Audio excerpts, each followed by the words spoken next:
one. Hi, folks. You are watching and listening to Open Bar. It's a special edition of Open Bar. It's our brand new chat show. I'm Mike Morales here in Southern California. That guy out there is Dave Dinius. I'm in Newport News, Virginia. And sitting next to Dave, or the other way around, depending on how Skype breaks this all up, is that gentleman out there. Hey, I'm Chris Cardenas, founder of Anger Management Tequila right here in Santa Clarita, California. The Santa Clarita Diet, one of my favorite shows. where zombies live. Look, folks, anger management. Yeah, this is we're really. Yeah, I'm. First of all, thanks, Chris, for coming on with us. This tequila is really kind of special to both of us. Well, first of all, because Dave, was the first guy to meet you at Mammoth, and then I had a chance to finally run into him in Claremont, and that was a great showing, by the way. You got to, when next time you come to Southern California, you got to go to the Meat Cellar, because wow. Yeah, I've heard good things about it. I watched him and Dennis kill this tomahawk steak. It's like, oh my God. Oh, jeez. Over 2 pounds of steak. Yeah. Yeah. And 1 pound apiece for each of them. Anyway, that's a lot of meat. The place is a meat market. Literally, it's a meat market. Yeah, and not necessarily in a bad way, So, but anyway, Chris, I wanted to finally get in depth with you and find out. First of all, you come from a music background, correct? You're a musical promoter, is that right? Yeah, I put on music festivals and club shows and everything for almost 20 years. Mainly in the state of Alaska. Did a few shows in Guadalajara, Mexico, and Puerto Vallarta, Mexico, and then a few shows in LA, but a majority of the shows were in Alaska. Okay, why Alaska? Just out of curiosity. Well, I went up there in the Air Force, and then I stayed up there. And then when I got out of the Air Force, I started working with a startup record label and became their promotions director. And we started doing crazy stuff. We had the artists performing on the roof of Kmart for people and just doing stuff you wouldn't normally see. And then from there, I started doing small club shows because I was finding bands in LA that had never been to Alaska. And what we do is we fly them up there, do 3 shows, 3 nights in a row. And by that third night, you'd have a few hundred people out there for this band that nobody ever heard of before. And we did that with a few bands. All this music stuff, it ties into your brand now, correct? Absolutely, yeah. It was actually the Anger Management was my music company. And if you look at the logo, there's a guy screaming on there like this. And originally, there used to be a microphone in front of him. That's what he was screaming into. So that was the original logo. So I didn't think the microphone would make sense on a tequila bottle, so I took it off. Well, I was going to ask you, why did you go into tequila? I mean, it doesn't sound like a natural progression. Maybe. I mean, I know there's a lot of guys, a lot of ex-rock and rollers. The celebrities doing them. I mean, Chris, yeah. Well, yeah, I get that, but I mean, but you're the promoter. It's like, how did that happen? By accident. A very, very good accident, to be honest with you. I found a company in Guadalajara, Mexico. 2017, I put on a music festival with some big bands like Night Ranger, Pop Evil, and a bunch of older rock bands and modern rock bands. The night before, the show went the weather was 70 degrees sunny. It was perfect. Overnight, the winds got up to 50 miles an hour. We came out. PA was knocked over. Just a disaster. Night Ranger was going to cancel the show. And they said, you know what, Chris, just because we like you, we're going to continue the show. We'll do it. We don't feel 100% safe, but we'll do it for you. But had already lost my butt on the show. And so it went really south. So in 2017, when this happened, I was like, I can't do this to my family. I lost a lot of money out of my own pocket. So I found a company in Guadalajara that would put my business logo on a bottle of tequila to give out to people like you do sometimes with wine. So I was giving that out to people that I worked for me for many years in the music industry. But then I tried the tequila, and that just changed everything. So you weren't a tequila guy prior to getting your own brand. Yes and no. So I went from Alaska and moved to Puerto Vallarta, Mexico. And when I was in Ah, Puerto Vallarta, that's when I started learning about the culture and quality tequilas. I was one of those guys in college that couldn't drink tequila for 10 years because I didn't know quality of tequila. I didn't know what tequila really was. I just saw something on a shelf and I'm going to drink it and shoot it and get drunk and do what you do in college. And living in Puerto Vallarta, I started learning to appreciate and started talking to people and really learning. So it was something in the back of my mind that was kind of like, oh, this would be cool, but never really planned on doing it until all this wow. happened. So now, Dave, from what I understand right now, you and Dave kind of do a podcast together. Yeah, we do Yeah. a Facebook video show thing with a friend of ours, JD, and then we do Yeah. sports, music, and tequila. And the reason why I do those three is I grew up in the music industry. My dad's a musician. My stepdad was a professional baseball player, so I grew up around sports my whole life. And then now Oh, really? tequila. Wait. Your dad played your stepdad played professional baseball? Yeah, majority of his career was AAA. He played with the Pawtucket Red Sox, but he retired with the California Angels, and he played with Fred Lynn and all those guys back in the day. No Yeah, kidding. his best friends was Wow. Bobby Critch. Oh, really? Yeah, Wow. yeah, Jeez. Yeah, those names may not mean anything to Dave because Dave's a hockey guy, but anyway. Uh, yeah. I know. He only Yeah. knows one sport. but I remember those guys. You know that was the Angels' heyday. You know they there was a time there where they were almost like the West Coast Red Sox, Yeah, and they had some really great players. Underrated. Not like now where they have like Otani and they've got one guy who's injured. Mike Trout, yeah. and now it looks like they want to make a move. But yeah, his name is Mike Trout. Don't Yeah. laugh. That guy can hit. Oh, he's I, one of I the just best guys in baseball when he's healthy. Yeah. Well, the last 10 years he's been the guy. You Hmm. know, Yes. and it'd be nice to see those guys get a pennant somewhere, or at least in the playoffs somewhere. Yeah. Uh, but anyway, we could talk sports. We could talk sports. We could. So It's what a fun has? little show. Yeah. Well, yeah. That's why I wanted Dave on here and you two guys because you guys are used to riffing off each other. I, my music. The funny thing is, you come from like a rock and roll background, whereas for me, growing up, my thing was R&B, soul, Earth, Wind and Fire, Tower of Power. There was a time in Albuquerque that I got tired of being on the road. I was a paper food and chemical salesman, so I sold everything but booze. And I worked in New Mexico. I worked for the company that what they had done the year previous to me moving there and getting the job was that they used to sell booze as well. So they were the whole thing in New Mexico. But they sold the family that owned the distribution company sold the liquor part of it to RNDC, to Republic National.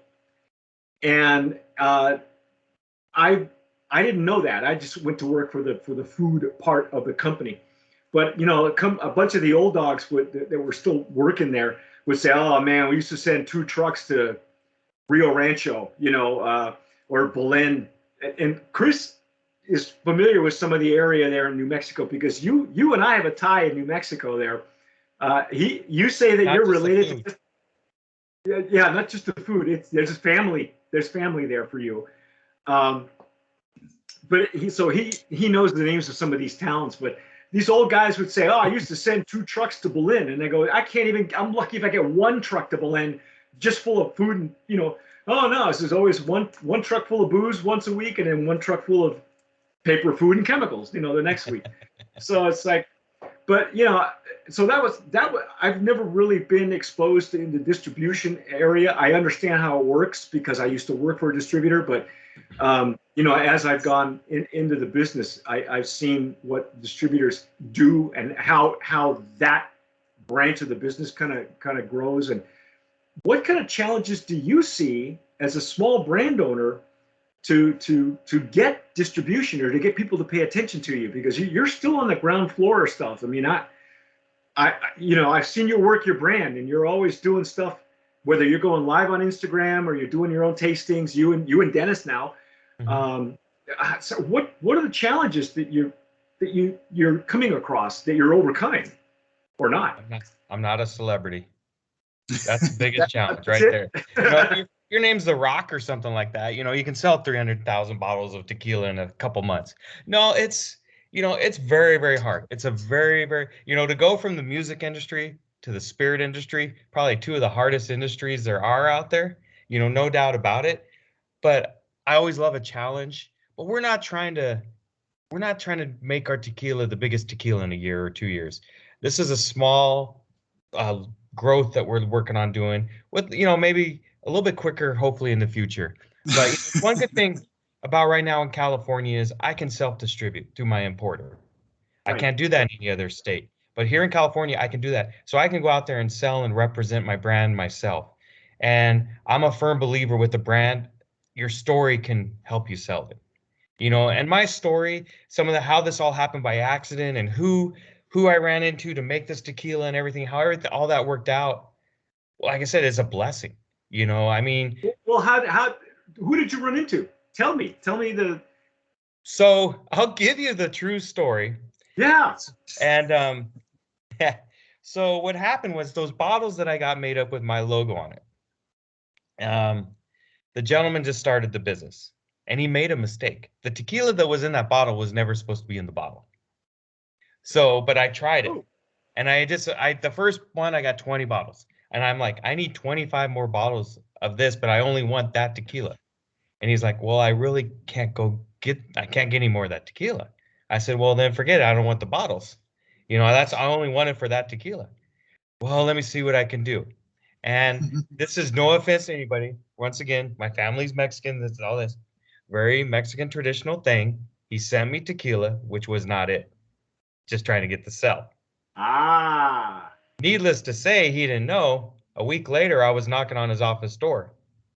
And I took the bottle and I poured it right out. And I said, this isn't the tequila you promised me. And so it kind of ruffled some feathers. But I went down there. And the person who I was meeting at the same time, they're cousins. Oh, okay. So what this gentleman had done with the bottling company was doing this for me, went to the family ranch and took the tequila without telling anybody. Just to get it out there because he couldn't get any other tequilas. So what happened was, I'll step back here for just a moment. Before flying down to meet up who makes my tequila now. Right. I'll be honest with you. At the time, when I first found out who it was, I wasn't sure who it was. You know, you hear the Gonzalez name, and it didn't ring a bell because I wasn't that much educated in tequila at the time. Right. So the night before we're flying down, my wife and my youngest daughter are going with me. My youngest daughter was 3 years old at the time. And because I needed my wife to translate. My Spanish, no bueno. But so she was going down with me. My wife has a lot. His name is Cardenas. I know. When I was young, I could speak and understand it a lot more because my grandfather would speak it to me. But after that, nobody spoke. So my wife has a law degree from Guadalajara and everything. So she's going with me. I'm like, you're going to be my representative. So we were going down there. But the night before, I get some WhatsApp messages. And they're saying basically, what do you do for a living? How much money do you make? So I'm like, these are kind of weird questions the night before I'm flying down to go meet somebody I've never met before. And I'm thinking one of two things. I told my wife, they either want to make sure they're not wasting their time or they want to know how much ransom we're worth. So when we get down there, they at least know what value they have. So, you know, I'm like, okay. So we fly down there. I tell my wife, if somebody else shows up to pick us up, we're not going. We'll jump on the plane and head back. We get there. Once again, typical Mexican. About 30 minutes late, you know, showing up late. That's just the way it is. My wife's always late. But so two guys in sports jackets show up, you know, looking nice and everything. Oh, I'm Francisco. Hey, nice to meet you, Francisco. And I didn't know who the other guy was. So I'm like, okay. So he's like paying for the ticket. We're walking out. Black Suburban, tinted windows. First thing I'm thinking is like, oh my gosh, here comes the potato sacks over the head. I was going to say, did you frisk them for if they were carrying a piece or anything? No, we should have. So we're like, There's oh, the next episode of Narcos. exactly. We were narcos before the show, but Yeah, it's true. we were getting up to the Suburban, and I'm like, oh man, am I really being selfish here, just trying to make this happen, bringing my wife and my youngest daughter? They open up the back, and all of a sudden, his wife and 2-year-old son jump out, and it put a lot of things at ease, a lot more at ease. So we drive out to the Los Altos region. We're trying all these tequilas. He's asking me what I like and dislike about them and everything, and I'm learning a lot. The next day, we have a meeting about to talk about the business. Right. And to go back also is, I think the thing that Francisco Jr. liked about me the most was I was real with him. They get people approaching him all the time. Hey, we want 100,000 bottles made. This is this. Okay, show me the money. Right. I went to him. I was like, is there any way to start this with like 1,000 bottles? Because he liked the point that I wanted to start small and grow it and do it the right way. And, he's been my mentor. He's helping me with the whole process of learning how to make tequila and do all that stuff. So the next day we're meeting up and we're talking. And I tell him the story. I was like, man, we were nervous about coming down here and, meeting up with you the way these questions were being asked. He started laughing. He goes, well, it's more my dad, looking out for me, making sure I was doing everything right and stuff. But he goes, my wife, on the other hand, was like, are you an idiot? People know how much your family sold their tequila brand for, and you're going to pick it up somebody from LA you don't even know? So she's afraid for him. Yeah, exactly. So she was thinking the opposite of what we were thinking. Oh my God. Un americano con una pistola. What are you, crazy? So this is, let me get this straight. This is Francisco Gonzalez? Jr. Wow. Yes. Wow. Yeah, the Gonzalez family, they know how to make tequila. Yes. Along with him and Marco Sedano teamed up together to make this tequila for me. And this was the Blanco, correct? Yeah. And now they're in charge of the Reposado. Yes. And the Nejo that's in my warehouse right now that I can't get. Now, you can't get because it's not ready yet, or because they haven't counted it in yet. There's I see, because of holidays. Yeah. That's right. Yeah. By the way, folks, I know you're probably watching this in 2022, but this is the tail end of 2021. So, we're at the end of OND. That explains the Christmas tree behind Chris's head. Yeah. And I can't even see the Christmas tree, but that's okay. It doesn't matter. So Marco Sedano, for those of you who don't know, and again, I want to stress who is involved in this brand, because when you're talking about the Gonzalez family, you're talking about the original Don Julio, and you're talking about the original Don Julio master distiller, who handled Don Julio and who now handles Tromba, and whose son Rodrigo, who I communicate with a lot, is his apprentice, who has his own style. And so what you're seeing, folks, is this tequila, this anger management. I want to explain this to people who are just watching this and don't know you from Adam. Maybe they've only met you at the liquor store, right? This tequila has pedigree. And that's what we're talking about here, is that we're not talking about somebody who, it started out with somebody slapping up a label on a tequila. But that was all serendipitous, that the way it happened for you, and that your palate was good enough to be able to tell the difference. Whereas, let's face it, there's a lot of brand owners out there who are dying on the vine and don't know anything about their business. I talk to them a lot. Okay. Right, Dave? You and I, how many tequilas have we had that? I got a story for you offline too. So. Okay. I can't wait to hear that. But yeah, when you're in this industry, and we've been tasting tequila, online for 20 some odd years now, we invented this, where when the pandemic hit, it didn't stop us at all. We just kept doing what we were doing. But we've seen so many brands come and go, and the ones that stay are the ones that either they have pedigree or they have somebody who just won't quit, because it's a long game.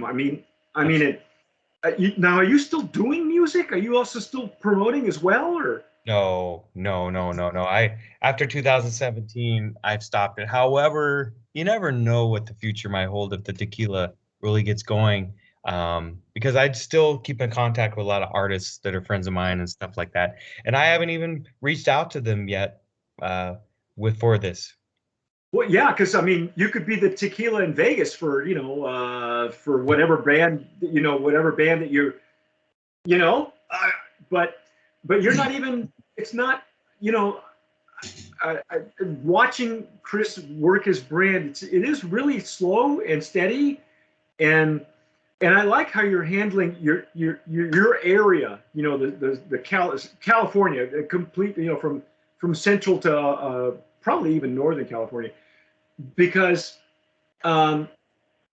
when I have heard it said from other people who have launched other brands, that when you go and have these meetings with like Republic National, they'll ask you the question, well, okay, how are you doing in your own home state? Mm-hmm. You know, and I like that you're just working where you're at, you know, because eventually somebody's going to take notice, because they're going to ask you, you know, you may have one day a meeting with the company that has worked with Tromba, you know, and they're gonna ask you the same questions, and you're gonna have to tell them, well, let's see, in Texas our numbers are like this, you know, in Vegas they're like this, in California we're like way over like this. So I like that the way it's progressing, and you're not growing bigger than your britches. You know, you don't, like you say, you don't have 300,000 cases, you know, all over the United States. You're not flying in a private jet somewhere, you know. No, and somebody gave me advice that works for a major distributor up in the Northwest, and he knows my background, and he's a very good friend of a good friend, and basically told me treat it like the music business, because when you work in the music industry and you have an artist and you're trying to get them known, the first thing any label or anything is going to ask is, how are you doing in your home area? What they want you to hit 1% of that population in a local area before they even want to think about trying to grow you out of that area. So it's the same kind of concept. And that's why I have email list every time I do signings. Though I learned that from the music industry. I'm doing a star program. So Santa Clarita is my home city. I'm picking 5 cities around that area to grow my brand. And then from each one of those cities, you do another star for 5 more cities. It's a slower growth, but I tell any of my clients, I don't want to just be a bottle on the shelf. It doesn't do either one of us any good. That's why I go there. I do tastings. I do this to help push my product. We did a tasting this last Saturday at a restaurant in Lancaster. Went through 3 bottles of each tequila that night with the drinks that they were making and stuff like that. And we sold another 7 bottles, you know, which isn't huge numbers, but for a restaurant in an area where they normally don't drink tequila, everybody goes there mainly for whiskey. You know, I was very fond of it, and they just ordered a case of each because they're going to switch our tequila. Most of their mixed drinks, they're going to start using our tequila for their specialty drinks. Nice. But, and it's the same thing like you said, Mike, and not to, you know, pat me on the back or nothing, but it's going out there and just teaching people about tequila and the product. I think you saw a little bit of that with the meat solo. What's that? Your motto? Thank you for sipping. I love that. I love that. No, you know, the other motto. The other motto. We make a tequila everyone will enjoy. That one. Well, you know, and I have seen, now that, you know, it's semi-safe to travel, I want to be able to do more of these where I can just drop in if you happen to be in the area, or if I can get there and meet the brand owners that maybe Dave and I have had, or some of my other tasters together. The one I just, the interview I just did before, that gentleman lives in La Jolla. And, you know, Rick is my other taster, Rick. He's in San Diego, and I used to live in San Diego. So it's good for me to be able to go out and meet you guys in person, because I've watched Chris work his brand. It's interesting to me because I like to watch. I know how I work our brand, you know, and Dave and I, we've done shows together. We've done a couple of these at El Cholo and Mammoth. So he knows how us as Tequila Aficionado work for other brands. Well, I saw Chris working his brand down there in Mammoth too. So yeah. So we're both aware how much, you know, I've worked with other representatives who really work their brand, you know. And the way you can tell too is if they're standing, you know, like at a booth somewhere, like I did that with another company, and I walked away. He hired me as the mouthpiece for that day, for that show, and I walked away to go to the bathroom. I came back, and he was 7 people deep, you know, were standing in front of his booth, and it's like that told me a lot. It told me that, you know, he knows how to work his business and he knows what to tell people, and you do the same thing. I've watched Chris work his brand, and it's, you know, he spends time with the people, and you're right. Nobody was shooting anything, you know, and not because it was the meat seller. It could have been anywhere. I mean, you don't, you know, once you have a style of presenting your product, you're going to maintain that style no matter what the show is. It could be, you know, it could be Mammoth Margarita Festival. It could be the LA Tequila Fest, you know, or the San Diego Spirits. Your style is your style, and you're gonna sell the same way. So I'm really impressed with the way Chris and Dennis too, because they're so genuine, you know. And I think that's what people, they feel that from you. Yeah, and thank you for that. And I think right now for us, you know, I think when you're at the beginning stages, that's the key, because when people find out you're the owner and you're out there doing it and not just some sales rep or somebody out there doing it for a distribution company, it changes things a little bit. They're willing to listen a little bit more and everything then, you know, and stuff like that, you know. And I hope I can always do it. Am I going to be able to be everywhere all the time? No, but that's why we're putting a program as this grows. We're going to have ambassadors, and they're going to go through a training program, kind of like what you do with your course and everything with Tequila Aficionado. There's going to be a training program, and you can't be out there representing our tequila unless you've been a part of this ambassador program. So you're saying the right things and giving the right information. You know, that's the one thing, is I never want to tell anybody something that's not true. You know, Right. You know, because it'll bite you in the butt quicker than anything. So we're working on that for 2022. We're working on our training program for that, because we are looking at growing in at least 4, possibly 5 states next year. Well, if you need somebody to hire to be able to do that for you, you know, Dave and I are. I don't know if I could afford you guys. Yeah, you can't.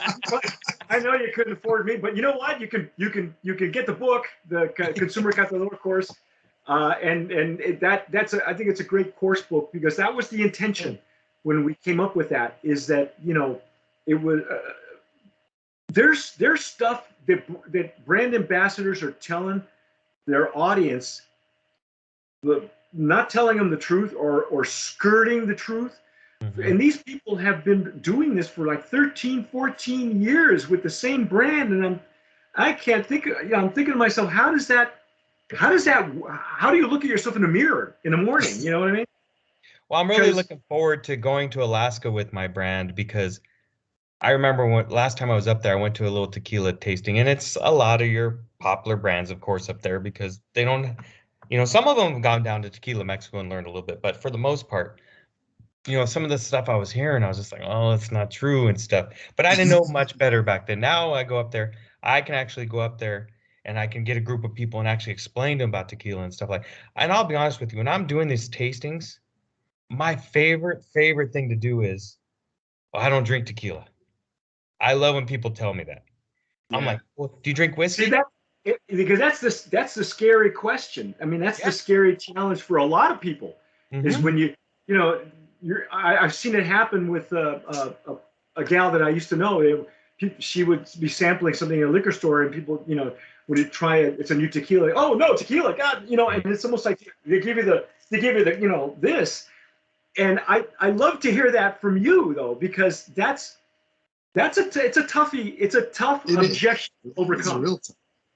No, it is. And what I tell people too is, you know what? I know tequila is not for everybody. However, I would like to just have you try a good quality tequila to realize that there are options out there that are better than maybe what you drank before. You know, and first thing don't shoot it. Yes. And the first thing I tell everybody, I will never tell anybody I make the best tequila in the world. That will never come out of my mouth, because everybody's palate is different. There's very popular, great quality tequilas that I'm not a big fan of. Then there's ones that I love, so everybody's palate is different. So you can't sit there and say, I make this. Now there's certain tequilas that are, highly regarded, because they're great quality products. And I respect that. So that's why when I tell people, like a couple of people this weekend, one guy, well, I don't drink tequila. It's been years. I said, man, I made this reposado to win over whiskey and bourbon people.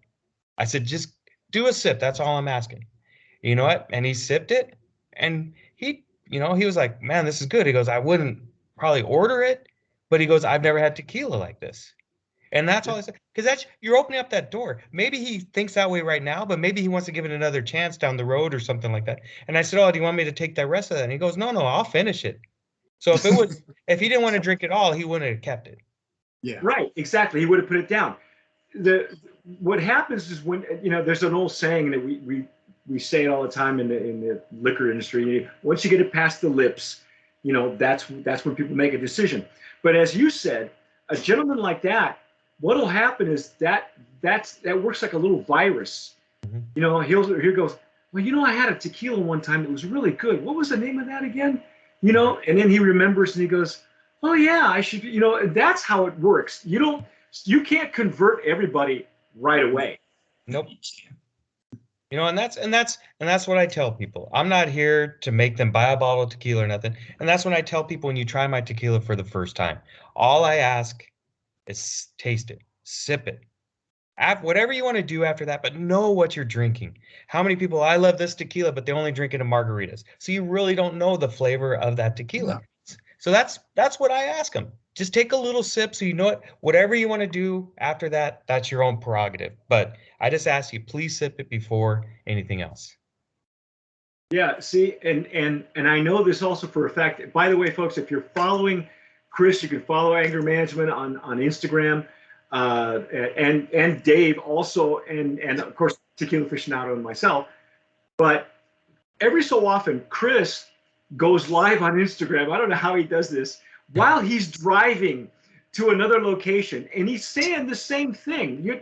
I've heard that speech from you before, and I heard it on Instagram while you're driving to another location to do a tasting. Mm-hmm. And yeah, I mean, I'm very cautious, first of all, when I'm driving, and everything. I'm a trained professional. I've been trained by the CHP, the Sheriff Department, and the LA Police Department. But no, I mean, it's probably not the best thing for me to be doing, but that's where I have free time. When I'm home, I have 3 kids. There's not a lot of free time. He needs a body cam. No, but he doesn't. What I'm saying is, you go on while you're headed to work, mm-hmm. But the information you're providing is not frivolous. You know what I mean? You're literally. That's where I heard him say that. It's almost like you're practicing what you're going to say once you get to that location. You do your tasting, whether it's at a golf course or wherever you're, a restaurant or whatever. And he's singing the same song, and that's also something that I watch to see how brand owners are communicating. If they're singing the same song, or does it change every time, someone comes up to you know what I mean? Because it can change too, right? And that's, you know what? If we would have been doing this 3 years ago, I was doing that. I was, because I was still learning so much back then. And I've learned, just like, things I've learned and stuff over the years from being around the tequila, from listening to other people, just everything that comes along with it, because first of all, with COVID and everything, my tequila got pushed back and pushed back and pushed back. So it gave me time and a way to prepare for it actually getting here. So when it got here, and I'll be honest with you, my first tasting was Taco Tequila Festival, whatever, in Ventura, California. And 10,000 people there. And it was great at the beginning. The first hour and a half was great.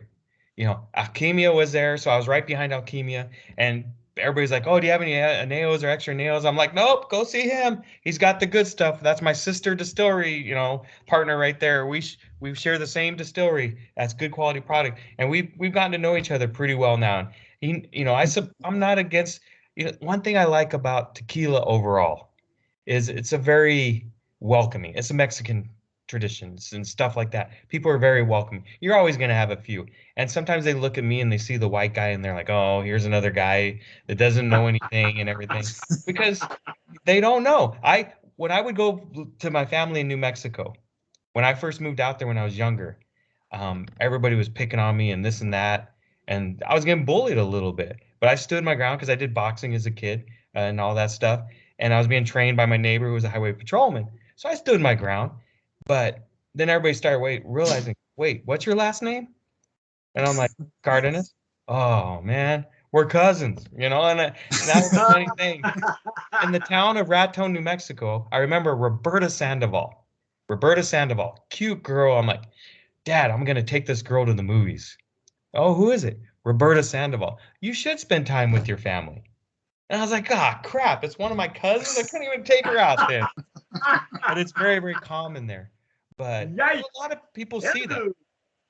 Yeah, so a lot of people see that, and they don't know. Nothing will inflate your balloon quicker than finding out that you have a cousin you didn't know you had. That happens a lot in New Mexico for me.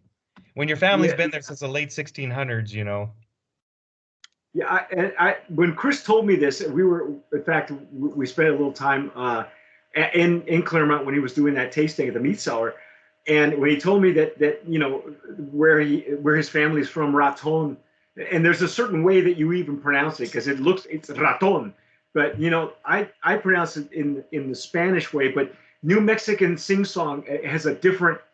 They have a different pronunciation. Like for instance, right outside of Santa Fe, there's an artist community called Madrid. That's how they pronounce it, but it's Madrid. That's how it's spelled. But they talk about Texas being another country, but New Mexico is really, really different. And and I learned to love it. And my only thing is I never did get a chance to stop in Raton because you always drive past it to go into Colorado, and that's where the gal that I was living with at the time had family in Denver, in Wheat Ridge, actually. So, she loved to drive in terrible weather, with full of black ice. And then once you get across that border, you're in Colorado because the roads are clean. They've all been sanded over, and it's like, and Raton just doesn't. But Raton had that really old flavor of a nice village, actually. I just never got a chance to stop. I had more because my territory when I was in the food business was south of Albuquerque, so I spent a lot more time down there. Did you ever see their Hollywood sign? What's that? Did you ever see their Hollywood sign? Raton has a sign that lights up and everything. It's a big star on there for Christmas. Yeah, I always laugh at this town is 6,000 people and they have Raton on the mountain of the hill there. Yeah, you'll always know when you're going past Raton because it lights up when as you're driving. I think doesn't it have a McDonald's? We would stop at the McDonald's to have some coffee. It's right off the McDonald's is the busiest McDonald's ever because everybody's headed back on the highway to get back into Colorado. Yeah, there's a trucker gas station right there by it too. So everybody pulls in there and goes at McDonald's and everything right there. Yep. Yeah, it's a whistle stop, folks. But but so is Albuquerque for a long time. Go ahead, Dave. What do you got going now down there in the distillery? I think I've seen some pictures there. You got another batch going, or? Yeah, we made so the first batch was 2,500 bottles, and the Reposado, what we just got is the last of it. The Nejo is only just under 300 bottles, and we got about 800 Blanco left. So we had to make more. So we jumped up our batch to 7,500 bottles now. Nice. Yeah. So. Yeah. Thank you. The way you're supposed to. That's awesome, though. That's a milestone when you finally get through your first shipments of things, and you have to go back. That's each time is more numbers. More bottles. More. Got more of this one? No. No, Dave. I do have one of those bottles saved for Dave, though. I did save him one of the original bottles, and I want everybody to know too. So when starting this process, you can see that label compared to that label. Obviously, it progressed a little bit.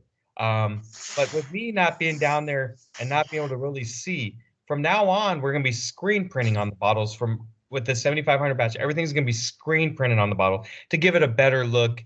And there was one bottle, I don't have it right here, but this was our original bottle that the guy did for us when he stole the family tequila. Oh yeah, Seen that on some of the pictures. Yeah. And then there's another one where it was actually, if you look at this, this one's not, but the other one was actually painted on the bottle. And that's what I wanted to do, but it was just going to be way too expensive for a brand new tequila to really. Oh sure. But well, these will be vintage bottles sooner. Yeah. Sooner than later. So lot one. Lot one. Yeah, I think mine's all gone, and I'm hoarding this thing because I just, again, I was really impressed with the pedigree behind the tequila, and that you knew that now who these guys are. That's just, boy, it couldn't have worked out better for you because. No, and to be honest with you, I don't know if it would have happened if it wasn't them. Honestly, because when I found out who the Gonzalez family was and started talking to Francisco Jr. and everything, and I found out the quality, of their family brand and all that stuff. I mean, obviously I knew their brand before, but I knew I was going to get a quality product, and that's what made the difference. If it was just somebody, then we chose Distillery 1468 because I can't get my tequila made in the Gonzalez distillery. I'm not making enough, and it's going to cost too much. But when Francisco's like, no, I know a good distillery, they'll work with us and everything, and they've been great. They've been really good. There was a little hiccups here and there, which you're always going to have, but now Francisco, I talk. 1468, originally the father ran everything there, but now he's kind of turned some of it over to his kids, his daughter, and stuff like that. So I communicate with her directly now too, and it's not to go around Francisco's back or anything. That's one thing I'll never do. I said, Francisco, you're my guy, but sometimes he's busy too with other things going on, and I need something answered or a question or something real quick, so I can go directly to her, and I always tell him, and he's fine with it. But they've been very supportive, and the thing I love about small boutique distillery, but they'll be straight up and tell you there's never going to be any additives or nothing like that put in any of their tequilas. And that was a key for me, especially when I started learning more. I wanted to be a traditional, good quality product, and Siete is one of my favorite tequilas. And look how that's held up over all these years. It's just a great quality product. Yeah, well, and even I found out something new. I guess the Siete Leguas that comes into the United States is not the same Siete Leguas that you get in Mexico. Apparently, there is a difference. There is. Yeah, and that's Francisco's family too. Yeah. Well, yeah. I have been to Siete Leguas once, and was very fortunate to sit next to Fernando, and told us the story about Patron and all that, and it's an ugly story, folks. It's not a pretty story, and this is the kind of thing that I love sharing when we do these kind of shows, because everybody comes from a different aspect, and I'm usually a little bit older, and so I know the actual story, because I've heard it from like the horse's mouth, But it's interesting to see how it's like that old game in school, where you tell you got a room full of kids and you tell somebody a story, and by the time it gets to the 40th kid, it's completely a different story. Absolutely. That's exactly how these stories work out. So it's always nice to go back to the source. And I hope one day I can meet, Rodrigo and his father, Marco. We've interviewed them for our profiles on the Guy with Spirits.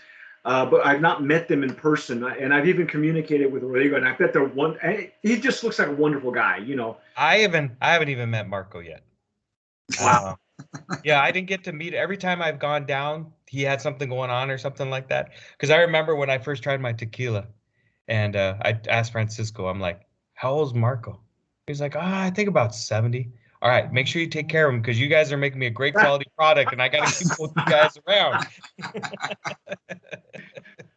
Nice.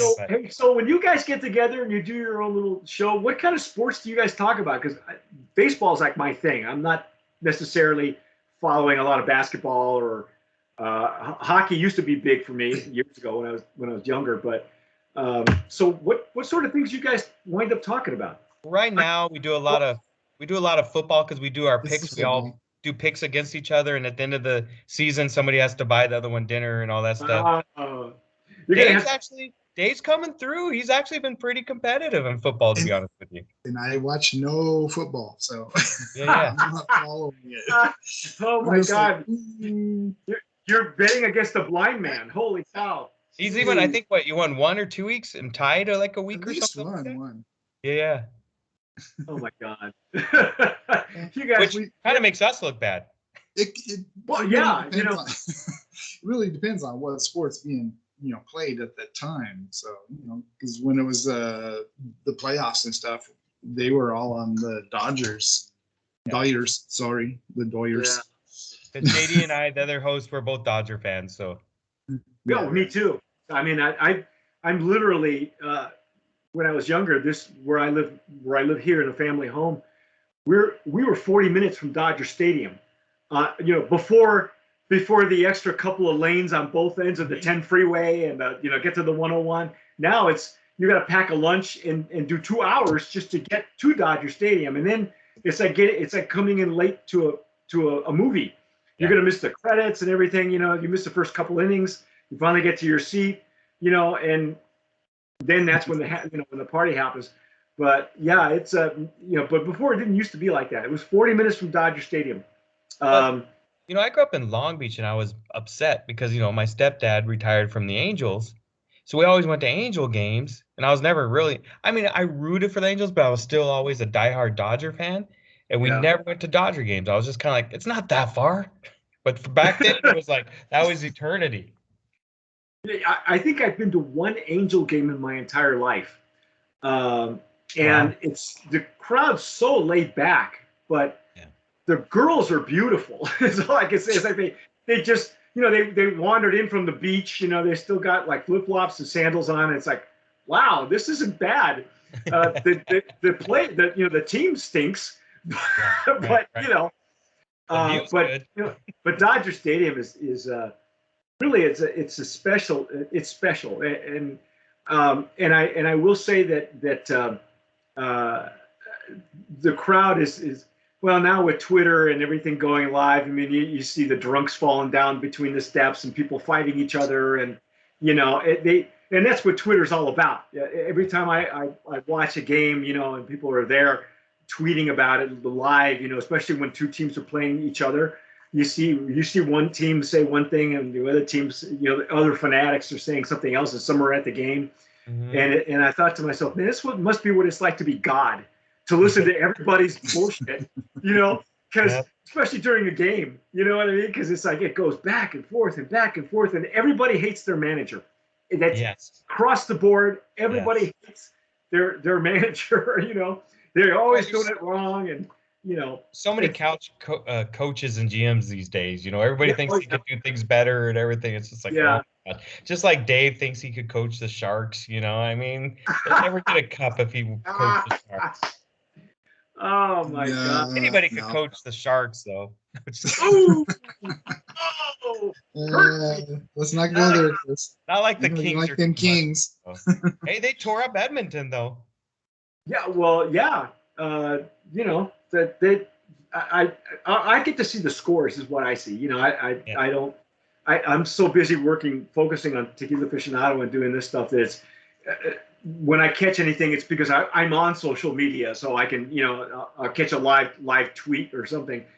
And just found out Gil Hodges made the Hall of Fame, which was really cool. Yes, he should have been in there a long time ago. Gil Hodges, Minnie Minoso. Who else? Somebody? Oh, Tony Oliva. I didn't even know Tony Oliva. First of all, I thought Gil Hodges and Tony Oliva were already in the Hall of Fame. You would think so. Yeah. I mean, Tony Oliva was the guy before Rod Carew. Mm-hmm. It was him and Harmon. Lives out here. What's that? Rod Carew lives out here. Yeah. Well, I was going to say I will tell you that I have not. I have been to Angel Stadium, and I documented that for Tequila Aficionado. I was invited years ago for a Camarena tequila launch in California rollout. And this was when Camarena tequila was still being made properly, where they had the food truck. And, and so a PR gal invited Alex. Alex couldn't go. And he said, well, you're here now. He says, why don't you go? And I said, sure. And I got to go behind the scenes on an off season. And it was kind of fun. You get the tour of Angel Stadium, and they took us to the box, the sky boxes, and we walked past the Campari box. Do you know that those and this, I forget what year, how long ago that was. I have to go back into Tequila Aficionado and find it. But those boxes are worth $100,000 a year to own one of those boxes. It's like, and for a company like Campari, even back then, drop in a bucket, because it's a foreign company. It's an Italian company. So it's like, wow, man, and then they take you into the dugout and you get to see they have tables set outside so you could, watch the sunset over the grass. It's really special if you can get into a major league ballpark, and I've never been on the ground floor of Dodger Stadium, but I would love to do that. Maybe we'll have to do that together. I want to do the tour. Maybe we'll have to do that one of these days. Yeah, I'm gonna have There's to so much find history. out. You know what? You're gonna have to. We'll just say this is the tequila of the Dodgers. At least the blue label. Yeah, that could be a little problem since Don Julio is right now. Yeah, well, it's changed. It changes every year. Yeah, right. I used to know the brand owner of that had it. It was one of the first ones to actually be at Dodger Stadium and be their official tequila. Those deals don't work out very well. The brand owners kind of lose their camisa. They lose their shirts with that kind of a deal. But Don Julio, it's all about presence at that point. It's just, They have that in their budget. In their marketing budget, they can afford something like that. So, I mean. Yeah. Oh, lose money. Dodger Stadium, sure. Yeah, exactly. Sure. Exactly. Anyway, whatever. The brand itself. Do you ever get anybody ask you about why did you call it anger management? Because I know when I first saw it, I had no idea what the backstory was, and so I'm thinking to myself, well, here's another. To be honest, I said, here's another donkey piss. Yeah. Here's another fat ass. Fat ass is a great tequila, by the way. But Dave and I. Yeah. Yes, we have. we talked. We talk about brands sometimes, and we get. Dave's been with us for a while now, and I always talk to Dave. I go, there's always two or three. There are always two or three elements that sometimes never jive, but there's something about this one. I mean, do you get some hassle or flack about the name? I mean, not from people as much, but restaurants and stuff a little bit, yes, and bars, because they're not, well, because you hear that name and the last thing you want, if you think about it, the reverse marketing is you don't want people getting angry while drinking your tequila in their restaurant or bar.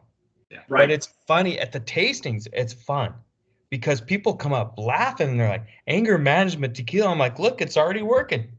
You're already having a better day. Just come up to my booth, and just having fun with it and stuff like that. And then people really enjoy it. I've gotten some people give me slack, in the tequila world and stuff a little bit, oh, horrible name, and all this stuff. And I get it. It's all in how you market. And that's one thing Francisco Jr. told me a long time ago. You're going to have a good quality product. It's just all in how you market it. That's the biggest thing. And you're staying true to your brand, really. I mean, that was who you are or were in the music business. So now the story makes more sense without having talked to you about it or met you or anything. I looked at this anger management, because I have seen so many weird names, and just really bad marketing, and sometimes the name is stupid, but the juice inside is good, or sometimes the name is beautiful, the marketing is great, and the juice just sucks. Yeah. Right? I remember when you sent me the link when you guys tried the Blanco. And I could see in the faces you guys were kind of just like going into this like, oh, okay, another one of these. And then I'll just never forget, Mike, you, wait, this stuff makes you happy. We got to change this name to Happy Stuff or something like that. You said like that, and then this is how Dave and I met. Yeah. Dave reached out to me, goes, man, I was surprised by your tequila. And I remember you guys bashed the bottle, and I was like, oh man, maybe I shouldn't have sent him that sample bottle, the demo bottle, and stuff like that. But once again, I believe, like you said, if you have a good quality product, and we know as we progress, the bottling's going to get better. This was all new to me, and Francisco basically let me do the imagery of what I wanted and all that stuff, and we went with it. But and to come back of just a second here too is, so this is my first brand. This is one of the parts of my life. The next brand coming out is Cardenas Legacy. And then there's going to be a few different brands. There's going to be a few different brands with my walk of life, what I've done in my life. How am I going to tie in sports or whatever? I'm not sure I'm going to do that one yet. But yeah, I mean, it got better. It got better, and there's room for improvement for sure. Yeah.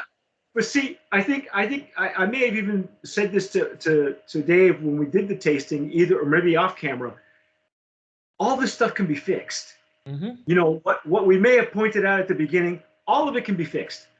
All right, but the juice don't fix that. Lot one. Yeah. Lot yeah. one. I mean, first bottle. Come on. As you said, everything will improve. The stuff it ain't broken. It can be improved, and that's cool. I mean, I got that it was a small, that it was small, and I like to see that. That's the reason that we have Tequila Aficionado in the first place, is to give brands like yours a platform to tell people their story, your story, because only you can tell it, and I've watched you tell it in person. Only you can tell it the way you can tell it. So, the rest of us just listen.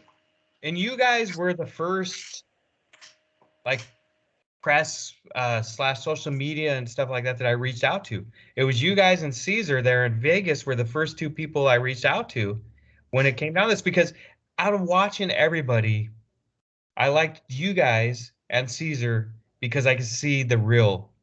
I could see that you guys were being real, and you're being. And then I take that back. Julio Barmeo also, through a friend. Yeah. Julio is one of my good friends, best friends. So she was telling me, even before it was kind of weird. Even before I got into Tequila, she's like, "Oh, you have to go to San Francisco and meet Julio with me." And it was just kind of weird. I was like, I wasn't getting into Tequila or anything then, but she's like, "Oh, you just got to go meet him." And then so when all this started happening, I went up there and Julio's taught me some cool tricks, and I used it in Sacramento, and stuff like that with diffused tequila and stuff like that to show the comparison stuff. There's a lot of cool stuff out there, but you guys were real. He was real. Caesar's real, and people are always going to have their own, judgment of certain people. And that's just like a tequila. People are going to like who they're going to like and who they're not. But I went with you guys because we're real. And you guys have been very supportive of my brand, and I thank that. And I mean, Dave and I have become pretty good friends, distances. We're like, we're like a long distance relationship, but, we just see each other once a year. Yeah, we were friends for like a year and a half. And we finally met in Mammoth just a couple months ago. Yeah. Well, you know what they say about absence making the heart grow fonder. Yeah. No, and I'm glad Mike, we finally got to meet, Yeah. And I'm glad you were able to come out and check out the meat cellar. That's my wife's cousin. So it was very cool, for him to allow me to go in there and do it and stuff like that. So, and the food is amazing. I look for any reason to go out there, anytime I can. I'm like, oh. He ordered me a salad, the owner, and he ordered me a salad with salmon. And when they brought it to me, he was mad. He sent it back. He goes, "No, I want you to make it like you made it for me. Go take it." It's like, wow, man. And this guy owns the place. It's like, oh shit. Okay, I better eat it. It was delicious. And and I wasn't expecting to eat because I had already had dinner. I had an earlier dinner. Because I just wanted to go out there. I wanted to see you. I didn't know Dennis was going to be there. I didn't even know. When did you take on a partner? I thought you're not doing this alone by yourself anymore, are you? No, Dennis is really starting this up. We've always had a little bit of investment. When I started this, I opened up the door to a lot of my friends, like get into this for dirt cheap, this, and this, and probably did it too cheap now that I'm starting to grow. And Dennis was one of the only investors from locally. Everybody else was from Alaska and all over spread out, just friends and family. And Dennis, him and I talked, and he'll tell you what sold him on my tequila was my passion for it. He liked the tequila, but it was the Yeah. passion, and he believed in me. And so at the beginning, it was I could handle everything. It's starting to get to the point I can't handle everything myself if I really want to grow this brand the way I want to grow it. So he's starting to take over some more of the responsibilities. And I'm the first one to admit my strength is sales and promoting. My weakness, office and paperwork, And Dennis, that's a stronger point. And he loves coming out this tastings because he's learning also. He's like, I want to hear, because now he's starting to he did the tasting at the golf course by himself the other day. Yes. Oh, And we did. Okay. yeah, so that gives us a chance to expand more where, I've had to turn down things because maybe I couldn't be there. But now maybe Dennis can go do it with somebody else or something like that. So it's great to have him on board. He's very excited about it and everything. And he's really taken on the role real well. So I haven't been able to turn over all the office stuff to him yet. We're working on that right now, but um, it will help me in the future because, like I said, I love go out there and being out there with the people and talking the product. That's my passion. Yeah, and that's why I'm glad that you came on the open bar because we can talk about the juice all day long, really, and who's behind it, who's making it, but nobody can tell that story the way you can, and that's and I'm gonna, like I say, I'm gonna try and make more of a point to go see some of the other brands of promise or people that have been nominated by us, by Dave and I and our other tasters, whenever I can, because I don't want part of giving you guys the platform to speak is to continuing that relationship because we don't know where we're going to evolve into now that we're some of us are on our third booster and we can move around the country a little bit better. Right. There could be things that could open up and I only want to support anybody that we've nominated Brand of Promise because these are the ones, Don Julio doesn't need us. Cuervo doesn't need us. They do send us stuff and we get around to it eventually. Because it usually comes from the PR company who they have no clue. They just spray and pray. Right. And then we just shoot it down. Most 95% of the time it's just shot down and goes down in flames because it's not going to pass our gauntlet. But I really admire how you're handling the brand though, because and I did speak to Dennis when you were busy working, the crowd, and he said the same thing, that he wanted to take on more because he watched you working the people and talking to them, and he says he needs to do more of that. He agreed with you. I'm sure you guys are all singing the same song, which is great because you guys are all on the same page, and I think that's important, because he knows what his strong suit is, and what yours is. And he brings he brings a different dynamic. From me coming from music, he was in movie production and everything like that. So we're both from the entertainment industry originally, but he's just a little bit different dynamic, He's outgoing and a good guy, but a little bit more downscale. Me, I'm gonna go out, I'm gonna have fun, we're gonna make this and have fun with it and everything. So it's a good balance. Yeah, his style is different. Yeah. His style is different, and that's okay. That's all right. In fact, that one gig that I did, it was in Dallas actually. It was a similar thing. The gentleman that hired me, he had a more low level downscale kind of thing, because he's not as bombastic as I am, and it worked. We would riff off each other because he would say, here, talk to Mike. He's got, and because he wanted to keep pouring and talking to the other people. And so I would do the TO, we call it takeover. you know, Yeah. and show the ins and outs of how to actually smell it and taste it and all that. So it really worked well. But you know, there's something to be said about being low key, because like I said, if you leave Dennis alone, he's going to have them 7 deep in the booth. Watch, it's just Yeah. because you know he's just like that. Yeah. And then you can go out and shake hands and go, "Did you like it? What did you think?" You know, and Hmm. solidify that. You know, put the hammer down and solidify uh, the relationship. You know, because obviously they're going to like it, and if they do, they're going to go out and buy it. They're going to ask you where they can get it, Hmm. and then it just then they become your advocates, and so that's kind of what I want to do. I want to be able to get out and see more of our Brands of Promise nominees, and whenever I can. Some of them aren't located nearby, some of them are in other states, you know. But yeah, whenever I can, I'll you know, even if I have to slip in, you know, without telling you or whatever, you know, if you happen I to know be it's a going to be hard for Dave next year because it's like a week or two away from Mammoth. But so every year on then August Yeah. 24th is my VIP party. That's going to be every year. So we do VIP. We have 25 members this year of our VIP club. And every year, like this year, I had Thomas Nicholas, who is from all the American Pie movies, one of the main character from all the American Pie movies, and he's also the Rom Gardner or whatever from Rookie of the Year, the kid pitcher. oh yeah, He's the kid yeah, pitcher in that movie and everything. oh no But way. he's a musician. He's a musician too. So we've been friends for a long time, and he came out and played for everybody and played for about an hour and a half. So, Wow. and I'm working on someone for this next year who's an international act to maybe, and that's what I want our VIP parties to be. Everybody had a blast our VIP party, and the goal is every year.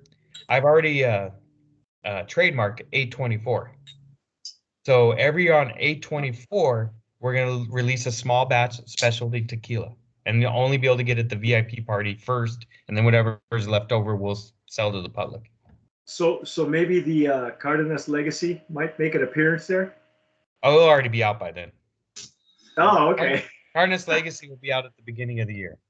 I told you about my specialty one I'm working Yeah, on. I had completely forgotten though, because you know I wanted you to see again. We're getting a scoop here, folks. When you're Yep. watching this, this is what we're all about. This is where we're about being the first, being on the ground floor, watching a brand expand. Cardenas Legacy is going to make an appearance. It may have already appeared by the time this interview comes out, but that's exciting to me. You know, and he had already shown me Chris had already shown me the logo and everything, and I thought, oh, but you know, a lot of people confess things to me, and then I feel like I wear a Roman collar, so I just need to give you the blessing, and then you know, go do 10 Hail Marys, and I forget, you know, Right. because I'm supposed to, you know what I mean? I'm there are certain things, but you know, and maybe that's just who I am. They feel people feel they can tell me stuff, but this is exciting. This is really cool for you and the brand and the investors and the family, and you Well, know, see, and the crazy thing was Cardinals Legacy was going to be the original name, but I didn't know at the time because I couldn't trademark it in Mexico because Cardinals is trademarked in Mexico. However, I didn't know I can skip that and just trademark in the U.S. and then just sell. I can't sell it in Mexico, but yeah, I'm not selling in Mexico anywhere. There's too much competition, you know. So yeah. once I found that out, we did it. We trademarked the name, and now we're rolling with it.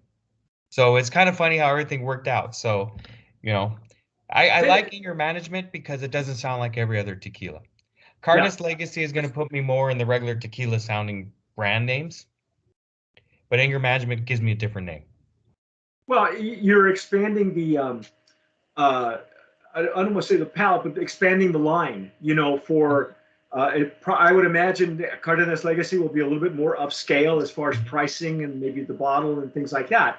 You're probably not going to price yourself out of the market, but you know, I'll tell you what, anger management for being a breakthrough tequila, that's good It, stuff, man. it is very Yeah, good stuff. it is. I'm literally, folks. I'm hoarding what's left of this reposado because, and when I visited you, you know, when you were doing the tasting, I normally don't. I just visit. I take pictures and I go home. And that's not what it was with you. It was a whole different thing. It was a whole different vibe. I mean, they invited me to dinner. Like I said, all I had was a salad, but that salad was amazing. And and he had some of the reposado. I said, well, if I'm going to have anything, I'm going to have some of that reposado, you know. And that was the even. I think there was somebody made. Did you make? You had a cocktail made with the repo, and that was really good. Yeah, they were doing two specialty drinks that night. They were doing one with the Blanco and one with the Reposado. And that's one thing we're telling, like when we did this steakhouse out here in Lancaster, the Broken Bit, we told them the same thing, you know, make a mixed drink that people will do if they don't want it straight so that you guys can sell more while we're there. Like I said, they went through 2.5 bottles of each. So that way everybody wins. Yeah, everybody wins. You know, go ahead. I was just going to say, Mike, and that's what, you know, you saw how Dennis and I are. You saw how my wife's cousin is. We're all welcoming people, you know, and that's, if you're with us, we want you to feel welcome. And that's Mexican culture. If you go to Mexico, that's their culture. And that's the way I was raised with my family in New Mexico. My white family, my mom's side, maybe not as much, but my dad's side, the Hispanic side, that's the way we were raised. You go to my dad's house, you had never met him. All you got to say is you're from New Mexico. You'll sit down talking, and you'll probably talk your ear off about music and everything else. But yeah. See, that's so cool. And really, Dave and I have talked about this before. That's the purpose of tequila, is to bring people together. Yeah. You know, not to place them apart. I think the more that aspect of the culture is disseminated, the better off the industry will be, you know, because there's too much separation between, you know, the big guns and the little brands. There's a whole lot of I want to choose my words carefully here because I don't want to get in trouble, because I've already had my Facebook page just hacked the other day. Yeah, just the page, not my profile. But you know, in this business, you will make, if you're in there long enough, you're going to make enemies, and you don't even know who they are, and you're not going to know why. Yeah. You know, it's just that you're a threat, and they're going to try and take you off the shelf. Mm-hmm. And it's the same thing in the distribution industry. It's the same thing probably in music, I'd imagine. Oh, absolutely. So, you know, we have to stay, you know, companies like ours and guys like you have to just stay ahead of that game so that you avoid any missteps or somebody doesn't blindside you. Because I in this business, I've been blindsided a couple of times from people I even respected, which is really heartbreaking, because, you know, your own heroes are calling you out for something that they know nothing about, you know. I've already had it a little bit. I had my first bad review, you know, probably almost a year ago. And I remember when it happened, and I was just like, oh, am I doing the right thing? Should I even be in this business? Is my product any good? And Dave probably knows, because I went to Dave. Yeah, I remember me and you talking about it. I was like, man, be honest with me. I feel I have a good product. Do you believe it's a good product? You know, because when somebody does that to you, and somebody that's, you know, kind of known in the industry, I was just kind of like, you know, but then, you know what? Once again, like I even said earlier, that's one thing I had to learn. Everybody has their choices. Everybody has their palates. Everybody likes what they like, you know. And it was a little frustrating, because you have these influencers and these people out there and stuff like that, you know, can really hurt a brand. They don't really. And I watched that review, and it was like he just kind of like went, and it's like, dude, you're not even, you know, tasting it. But see, our thing, we're sipping off the cuff. You know, this is what we call long form, and you know, some people try to keep their reviews down to 4 minutes because of the attention span that people have, are hummingbirds, and our stuff is live. We're not as sophisticated. We're not going to chop it all up and give you 8 minutes. It's not going to happen. Okay, so if we're fighting with the cellophane for 15 minutes before we pop the cork off, that's what you see on camera. That's what you get. Right. Yeah. And you know, so I like keeping it real, and I think sooner or later people will start to appreciate. They want to know more than just 8 minutes. You know, they want to know the behind the scenes and the stories and the heartbreaks. and the victories, the little victories, because you don't know. That's why I love doing the books that we do, the profiles books, because even people who've been in the industry for a long time will say to you, if you think you're going to get rich right away, you're not. And I have people people with pedigree, who have a long time history in tequila, say the same thing. We were talking about weird bad names. The ex-president of the CRT, who's a Gonzalez, wrote that. We asked him about it. He goes, I wish they wouldn't use these crazy names. He didn't care. He tossed it out there because, you don't know who you inspire. And that's why I love doing these interviews, because you don't know, Chris. Somebody's going to watch this show. Dave's going to say something. I'm going to say something, and then they're going to listen to you, and they're going to go, "Gosh, maybe I can do this," because you don't know who you inspire. And I'm glad that you had a booth behind Don Adolfo. Don Adolfo Murillo is a great friend of mine. Great guy. And he is a sweet man. His daughter is a Spitfire too. And she's big on social media as well. She used to work for Google, as a matter of fact. Yeah, when I met her, she was this little thing. I met her in San Francisco. I was invited to do a speak on Vinazas, and I met her behind the booth. I'd never met any of his daughters, and she was just lights up the room with a smile. And I get where she gets it from, because Don Adolfo is the best guy, Adolfo Murillo. And nobody is more encouraging than he is. Yeah. So that's ever since we worked that together, and we've been in a couple places together, and he saw that I was there to support him. I wasn't an enemy. I wasn't trying to do that, because I was sending people to his booth, because I didn't have the product that some people were looking for. So I said, go there, and I have no problem with that. And he remembers it, and he always comes by. Can I get some Blanco? I'm like, of course. He's a wonderful guy, and I had a chance to interview him a while back for a piece that I wrote for USA Today, and it was about organic tequilas. And he's the godfather of organic growing organic agave growing protocols. And he's the guy that I interviewed, and we had a chance to actually add him into that insert. It became an industry classic. In fact, I still have hard copies. I can shoot you a PDF if you need it. I'd love it. Yeah, I will. I'll send you the PDF after we get off here. But you know what? We're about an hour and 17 minutes. So I think once Dave gets back, because he's probably refilling or not. But before we go, what do you want to tell the audience? If you had to tell them one message, what do you want to tell them about anger management, about the brand itself? As our motto says, we're just trying to make a tequila everybody can enjoy. Whether you're a tequila drinker, you're not a tequila drinker, give it a chance. Maybe you'll be surprised. Like I said, when we're out there doing these tastings and people do that, I enjoy the heck out of it. And like I said, we might not be your favorite tequila, but you know what? There's a lot of good quality products out there. We're one of them. And that's all. And that's what I would say about our product. There you go. Yeah. You are one of them. Yeah. Hands down, folks. Again, we've been speaking with Chris Cardenas, the owner of Anger Management Tequila. This is the Reposado. That's the Blanco. And hopefully we'll be able to have the Añejo. And well, I got to go 3 for 3. Yeah, all right. 3 years in a row, brand of promise. 3 years in a row, man.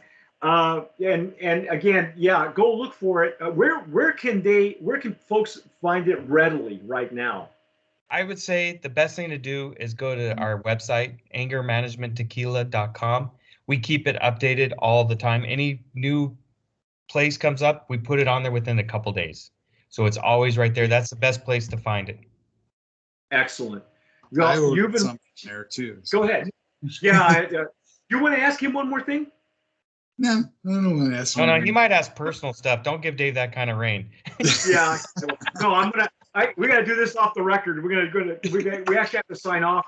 Folks, you've been watching and listening to a very special edition of Open Bar with me, Mike Morales in Southern California. That guy out there is Chris Cardenas. And thank you for sipping.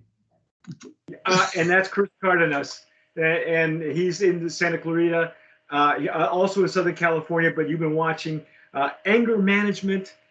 Go pick it up. In fact, if you're watching us on YouTube, if you like it, leave us a comment. Give us a like on the video too, because that does help on the algorithm. Because the algorithm is law. And don't forget to subscribe. And whatever you do, tomar sabiamente. Sip wisely.